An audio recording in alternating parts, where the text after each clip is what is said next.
قرآن ہے میرا رہنما، قرآن شفا ہے، نور ہے قرآن، جلا دل کی میرا قرآن، رضا رب کی میرا قرآن۔ بالله من الشيطان الرجيم، بسم الله الرحمن الرحيم۔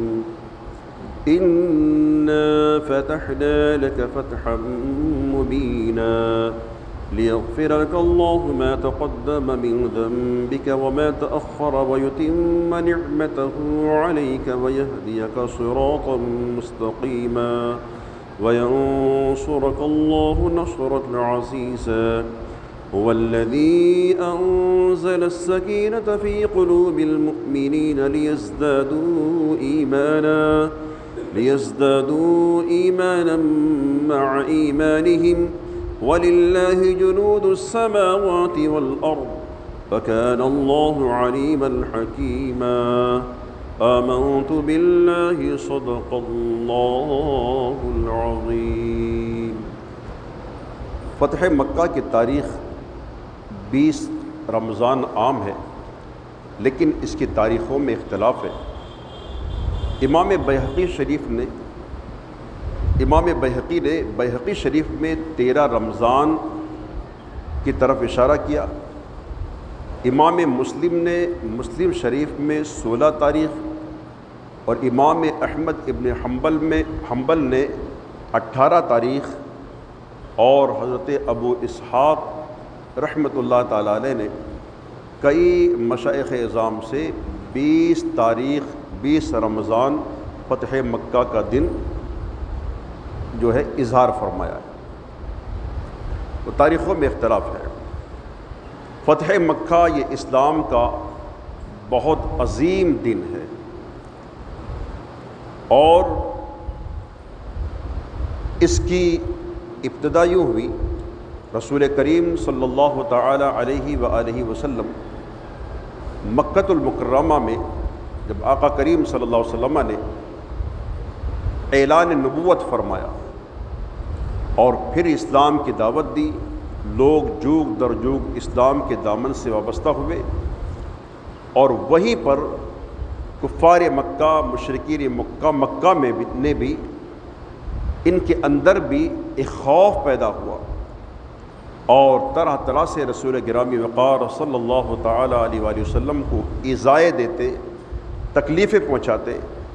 ایسی تکلیفیں، یعنی وہ کون سی تکلیف ہے جو مشرکین مکہ نے ہمارے آقا صلی اللہ علیہ وسلم کو نہ دی، بلکہ یہاں تک تاجدار کائنات صلی اللہ علیہ وسلم نے فیصلہ فرما لیا کہ اب مکہ مجھے چھوڑ دینا چاہیے، اس لیے کہ بنو خزاعہ رضی اللہ تعالیٰ عنہ کو جب کفار مکہ نے قتل کیا، قاتلانہ حملہ کیا، اور جب یہ جان بچانے کے لیے حرم کعبہ میں گئے تو ان مشرکین نے کعبے کا بھی لحاظ نہ کیا، وہیں پر ان پر قاتلانہ حملہ کیا، اور ان کے ساتھ 23 صحابہ کرام شہید ہوئے۔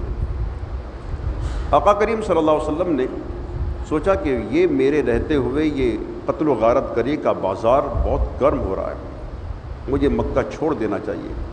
آقا کریم صلی اللہ علیہ وسلم نے مکے سے مدینہ ہجرت کا ارادہ فرمایا، اور اپنے غار یار صدیق اکبر رضی اللہ تعالیٰ عنہ کو اشارہ فرمایا تھا، اے صدیق، ایک وقت آئے گا کہ ہمیں ہجرت کرنا ہوگا۔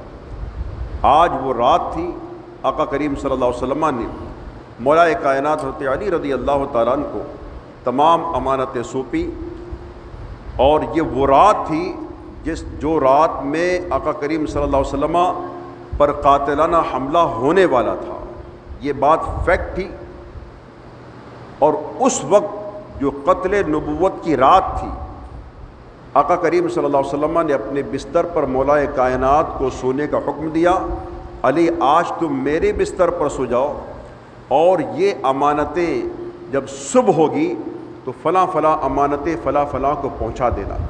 یہ ذمہ داریاں دے کر آقا کریم صلی اللہ علیہ وسلم مکے سے اب مدینہ المنورہ ہجرت کے لیے تشریف لے گئے۔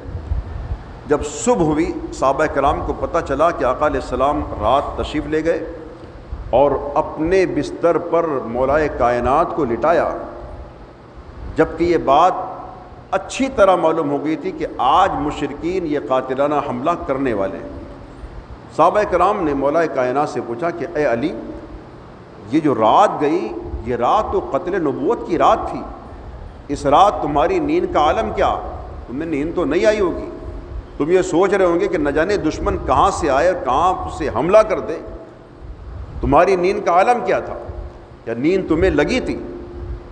مولائے کائنات رضی اللہ تعالیٰ فرماتے ہیں، لوگوں، موت کے خوف نے کبھی مجھ کو سونے نہیں دیا۔ رسول گرامی وقار صلی اللہ علیہ وسلم کا یہ فرمان کہ ایک سانس اندر گئی باہر آنے کی کوئی گارنٹی نہیں، ہمیشہ مجھے یہ خوف رہتا تھا کہ نہ جانے علی کی موت کب واقع ہو۔ لیکن اے لوگوں، جو پچھلی رات گزری میرے مصطفیٰ نے مجھے اپنے بستر پر لٹایا اور یہ حکم دیا کہ علی جب صبح ہوگی تو یہ فلاں فلاں امانتیں فلاں فلاں تک پہنچا دینا۔ لوگوں، یہ رات مجھے ایسی سکون کی نیند آئی، میں اتنے سکون سے سویا اس لیے کہ مجھے یہ معلوم تھا کہ موت کبھی بھی آ سکتی ہے، لیکن جب میرے مصطفیٰ نے فرما دیا علی صبح ہوگی تو یہ امانتیں فلاں فلاں کو پہنچا دینا، میں سمجھ گیا موت کبھی بھی آ تو سکتی ہے مگر آج کی رات موت نہیں آئے گی، اس لیے کہ میرے مصطفیٰ نے فرمایا علی جب صبح ہوگی یہ امانتیں فلاں فلاں کو پہنچا دینا۔ لوگوں، جتنے سکون سے میں آج کی رات سویا ہوں زندگی میں کبھی اتنی سکون سے نہیں سویا۔ اس کے بعد میرے مصطفیٰ صلی اللہ علیہ وسلم مکے سے ہجرت فرما رہے ہیں، مکے کی فضاؤں میں ہاتھوں کو لہرا کر رنجیدہ ہو کر ارشاد فرماتے ہیں، اے مکہ، اے کعبہ، مجھ کو تجھ سے بڑی محبت ہے۔ اے مکہ، اگر یہ مشرکین مجھے مکہ چھوڑنے پر مجبور نہ کرتے تو میں تجھے کبھی نہیں چھوڑتا۔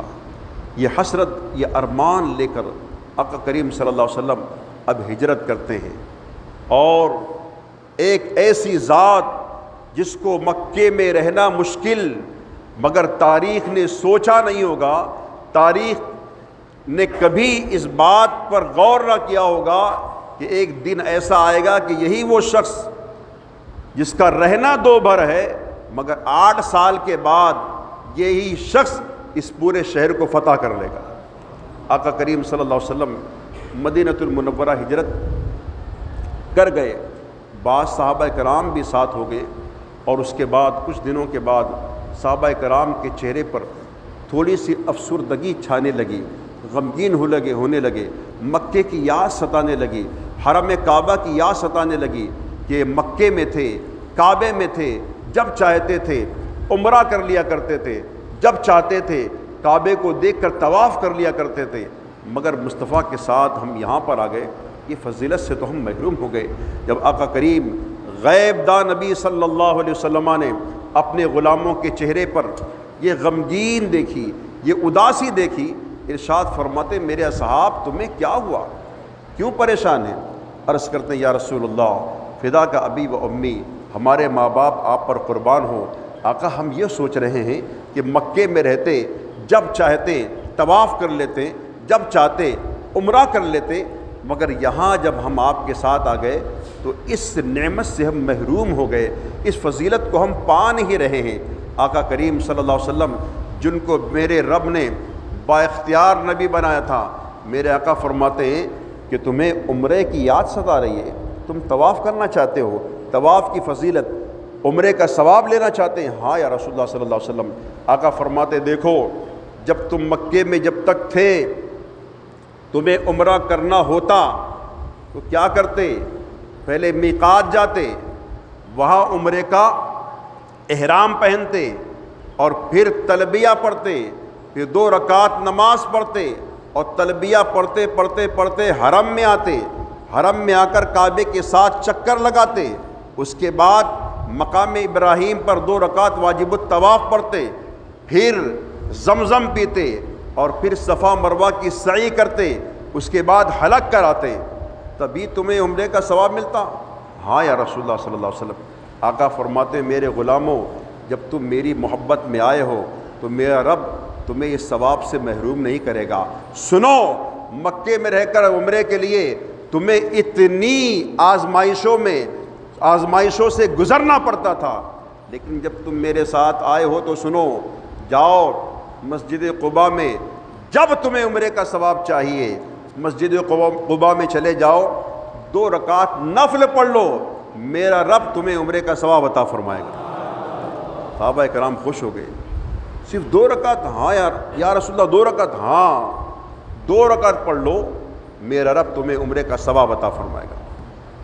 اس کے بعد صحابہ کرام کی یہ فکر دور ہو گئی، جب عمرے کی یاد آتی مسجد قباء جاتے، 2 رکعت نماز پڑھ لیتے اور عمرے کے ثواب حاصل کر لیا کرتے۔ میرے عزیزو، یہ آقا کریم صلی اللہ علیہ وسلم کا اختیار، میرے آقا جو چاہے وہ کر سکتے ہیں، اس لیے کہ اللہ نے ایسا با اختیار نبی جو بنایا ہے۔ آقا فرماتے ہیں میں اگر چاہوں اشارہ کر دوں پہاڑوں کو، یہ پہاڑ سونے کے ہو جائے اور میرے ساتھ چلنا شروع کر دیں۔ یہ میرے آقا صلی اللہ علیہ وسلم کا اختیار، کیسے کیسے اختیار۔ خیر، آج ہم فتح مکہ کی بات کر رہے ہیں۔ اسی مدینۃ المنورہ میں جب صحابہ کرام کا یہ قافلہ بڑھا، جوگ در جوگ لوگ اسلام کے دامن سے وابستہ ہونے لگے، 8 سال کے بعد آقا کریم صلی اللہ علیہ وسلم نے اپنے اصحاب کو تیار کیا اور مکۃ المکرمہ پر چڑھائی کی۔ 10,000 صحابہ کرام کو لے کر ہتھیاروں سے یہ صحابہ کرام لیس اچانک مکے میں داخل ہوتے ہیں۔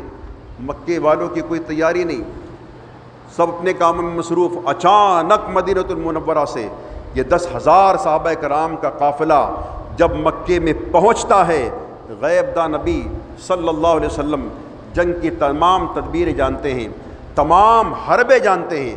آقا جانتے تھے کہ ایسے عالم میں کوئی جنگ کو تیاری نہیں ہوگا، لہٰذا آقا جانتے تھے کہ فتح مکہ آج ہی کے دن ہوگا، لہٰذا جیسے ہی مکۃ المکرمہ کے قریب آپ صلی اللہ علیہ وسلم قصوہ نامی اونٹنی پر سوار ہے اور زبان پر یہی آیت کریمہ انا فتحنا لک فتحا مبینا لیغفر لک اللہ ما تقدم من ذنبک وما تأخر، یہ آیت کریمہ زبان پر جاری ہے اور سر عجز و انکساری سے، تواضع سے جھکا ہے۔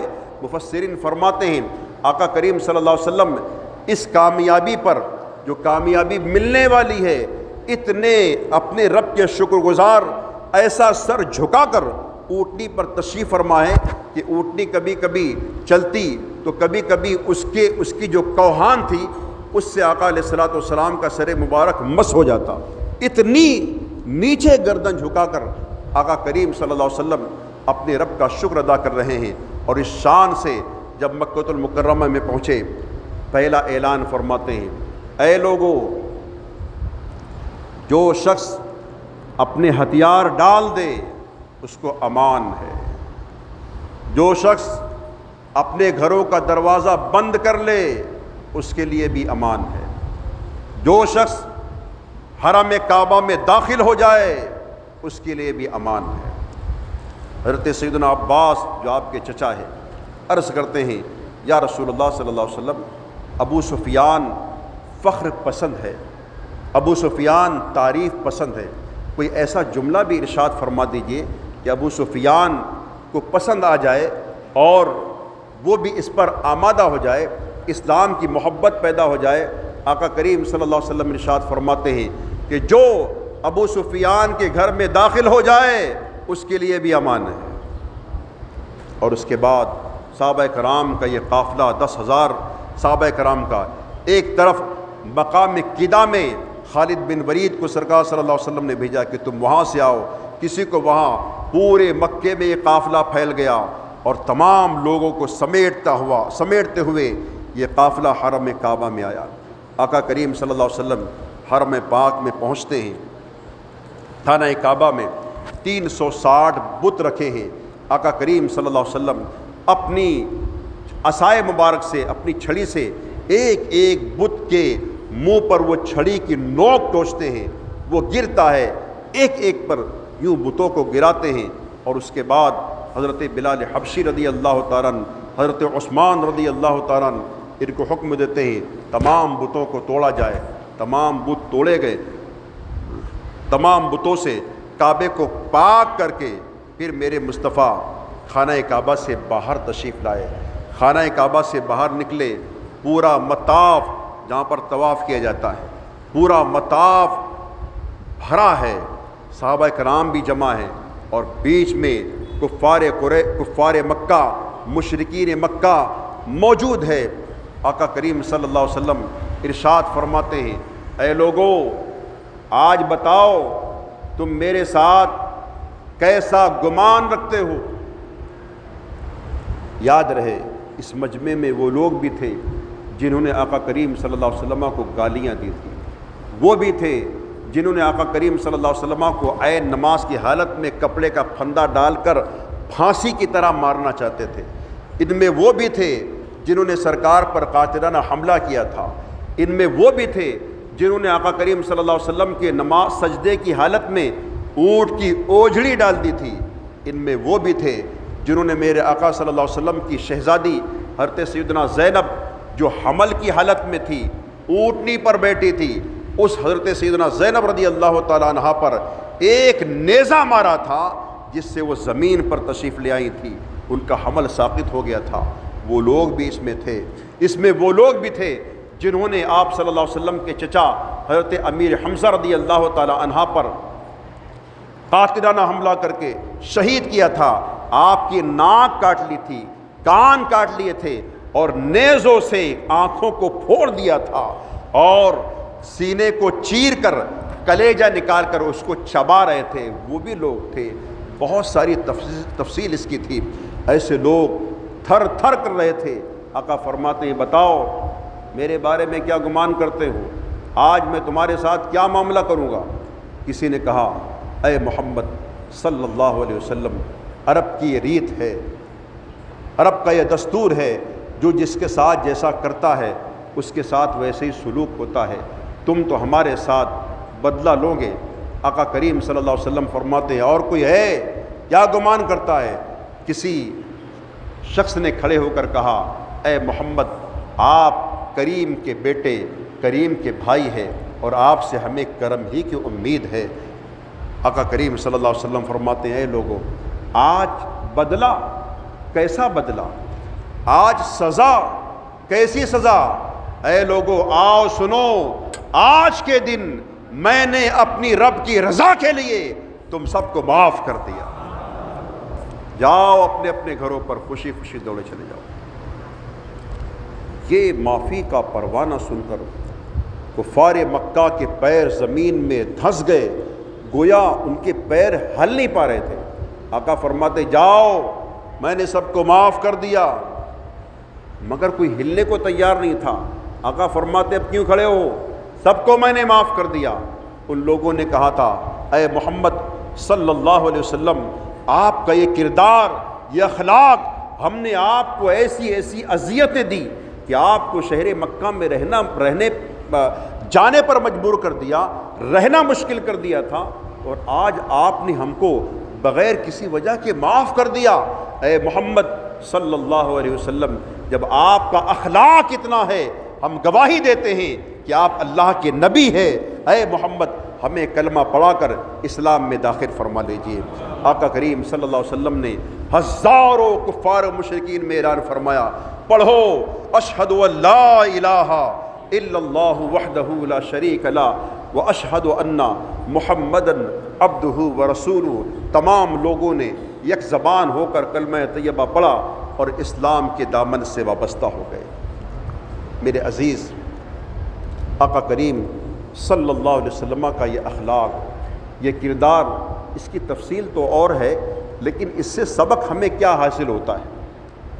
فتح مکہ کے دن آقا کریم صلی اللہ علیہ وسلم نے جو کردار پیش کیا، اور یہ آیت کریمہ جو نازل ہوئی، اللہ فرماتا ہے کہ بے شک ہم نے آپ کے لیے روشن فتح فرما دی تاکہ اللہ تعالیٰ آپ کے سبب سے گناہ بخشے تمہارے اگلوں کے اور گناہ بخشے تمہارے پچھلوں کے، اور اپنی نعمتیں تم پر تمام کر دی اور تم سیدھی راہ دکھا دیے. اور اللہ تمہاری زبردست مدد فرمائے. وہی ہے جس نے ایمان والوں کے دلوں میں اطمینان اتارا تاکہ انہیں یقین پر یقین بڑھے اور اللہ ہی کی ملک اللہ ہی کی ملک ہیں تمام لشکر آسمانوں اور زمین کے، اور اللہ علم و حکمت والا ہے۔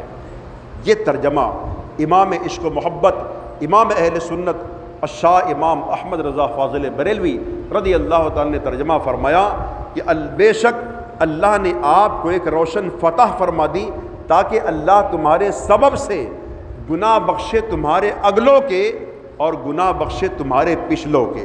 اب یہاں رک کر میں آپ کو تھوڑا سا امام اہل سنت کا انٹروڈکشن اور اس کے بنسبت دوسرے جو علماء نے ترجمہ کیا اس کا فرق بھی آپ کو بتاؤں۔ دیگر لوگوں نے جو اس آیت کریمہ کا ترجمہ کیا وہ ترجمہ یہ کیا کہ اللہ نے آپ کو ایک روشن فتح دی تاکہ اللہ تعالیٰ تمہارے اگلے پچھلے گناہوں کو بخش دے۔ کس کے؟ نبی کے، معاذ اللہ۔ نبی گناہگار ہوتا ہے، نبی خطا کار ہوتا ہے۔ نبی ہی اگر گناہ کرے تو امت تو اس گناہ کو سنت سمجھ کے کرنا شروع کر دے گی۔ یہ گناہ بھی کرنا سنت ہے۔ نبی گناہگار نہیں ہوتے۔ دو مخلوق ایسی ہے جو گناہوں سے معصوم ہے، ایک انبیاء کرام کی ذات اور ایک ملائکہ مقربین، فرشتے یہ گناہ کر ہی نہیں سکتے، اسی طرح انبیاء کرام یہ گناہ کر ہی نہیں سکتے۔ دیگر لوگوں نے، مولوی اشرف علی تھانوی نے ترجمہ کیا کہ اللہ تمہارے اگلے پچھلے گناہوں کو معاف کر دے۔ محمود الحسن دیوبندی نے ترجمہ کیا کہ اللہ تعالیٰ تمہارے اگلے پچھلے خطاؤں کو معاف کر دے۔ مگر امام اہل سنت یہ ایک ایسے عاشق رسول ہے کہ انہوں نے ترجمہ کیا کہ اللہ تعالیٰ تمہارے نہیں بلکہ تمہارے سبب سے، یا یوں کہا جائے کہ آپ کے صدقے میں آپ کی امت کے اگلے پچھلے گناہوں کو بخش دیا۔ میرے عزیز، یہی فرق ہے اہل سنت والجماعت میں، اور ہم یہی وضاحت کرتے ہیں۔ ہم کو کسی سے کوئی بیر نہیں، ہم کو کسی سے کوئی دشمنی نہیں، ہم کو کس سے کوئی کجاوٹ نہیں ہے۔ ہم یہ کہتے ہیں لوگوں بات کرو عشق رسول کی بنیاد پر کرو، بات کرو محبت رسول کی بنیاد پر کرو، بات کرو اللہ اس کے رسول کے ادب کو ملحوظ رکھتے ہوئے بات کرو۔ اور یہ وہ عمل ہے، یہ وہ ادب ہے، یہ وہ عمل ہے کہ اسی سے انسان اگر جنت کی طرف جا رہا ہے، یہی بے ادبی صادر ہوئی تو سیدھا جہنم کی طرف۔ اب بتائیے جو نبی کے بارے میں یہ عقیدہ رکھے کہ نبی گناہ کرتے تھے، نبی خطا کرتے تھے، یہ ایسا عقیدہ رکھنا کفریہ نہیں ہے؟ یہ عقیدہ کفریہ ہے، یہ عقیدہ کفریہ ہے، یہ نبی کی توہین نہیں ہے۔ خیر، یہ آیت کریمہ نازل ہوئی۔ میں یہ عرض کر رہا تھا کہ فتح مکہ سے ہمیں یہ درس ملتا ہے کہ آقا کریم صلی اللہ علیہ وسلم نے اپنے قاتلوں کو معاف کیا، اپنی ایذا دینے والوں کو معاف کیا، گالیاں دینے والوں کو معاف کیا، اپنی بیٹی کو شہید کرنے والوں کو معاف کیا، اپنے چچا کا قتل کرنے والوں کو معاف کیا۔ یہ اخلاق